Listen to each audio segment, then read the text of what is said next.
18 months ago, people on this side of the Atlantic were not happy with the collapse of the first Lehman Brothers either. We have a responsibility for issues that affect the other as well. So let's work together on financial and banking regulation. I should like to mention two other fronts of insecurity: climate change and cybercrime. In the mythical past, the famous empire of Atlantis was engulfed by the sea. Let's take this as a metaphor for climate change. Saving the planet from climate catastrophe and the resulting global insecurity is a daunting task. But in name of Atlantis, Europe and America should take up the challenge together. The European Union and the United States should lead the way in green technology.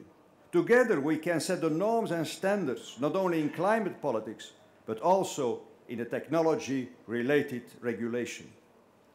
It is the best chance we have, so the rest of the world will follow suit. A transatlantic cooperation is needed on an industrial carbon market and a global verification and compliance regime. I'm glad to announce that in today's European Council, all heads of state or government agreed we should work closely with the United States on climate issues. Our societies live by the grace of a free flow of goods, people and information. Networks are the arteries of the global economy. They are vulnerable. Think of the internet and telecommunication, banking and money transfer systems, airports and energy grids. Cyber attacks against the nodes of modern life are no fantasy. They can happen and do happen every day. This changes our perspective on security.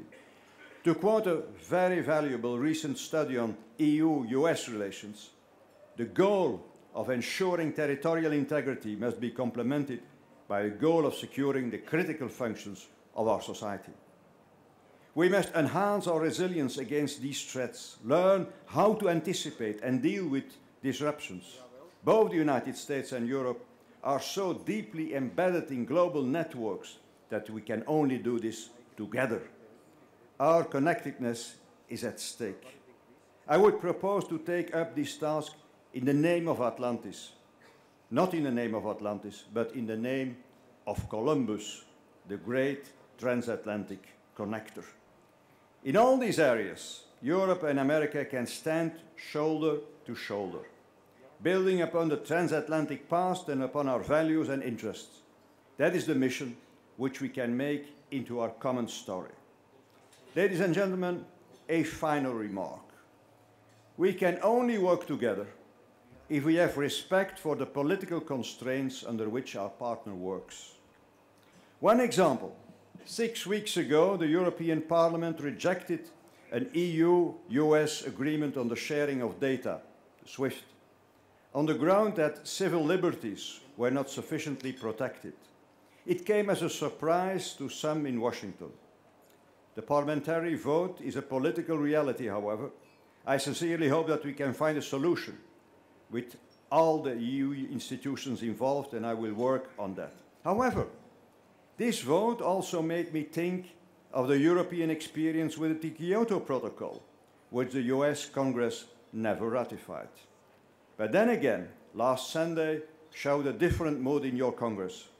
I should like to congratulate President Obama on his historic successes of passing healthcare reform legislation. My point is, such votes, even if divisive, are exactly what we share. The most striking thing that Europe and America have in common is our pluralist democracy. Pluralist democracy means having a variety of standpoints competing on the political stage with always uncertain outcomes. Internally, neither in the Union nor in the United States can we say that consensus is always achieved. In Washington, you often have bipartisan disagreements. In the European Union, one can add to those the divergences between the 27 member states. Therefore, we must not treat every disagreement as a crisis. or a breakdown. They are rather a sign of the death of the transatlantic relationship. What unites us is more fundamental and more long-lasting. Once again, the only easy relationship is an empty relationship. Therefore, I should like to thank the organizers for bringing us all together. It was a very great pleasure and an honor to be with you, and I stay a little while to be with you this evening. Thank you.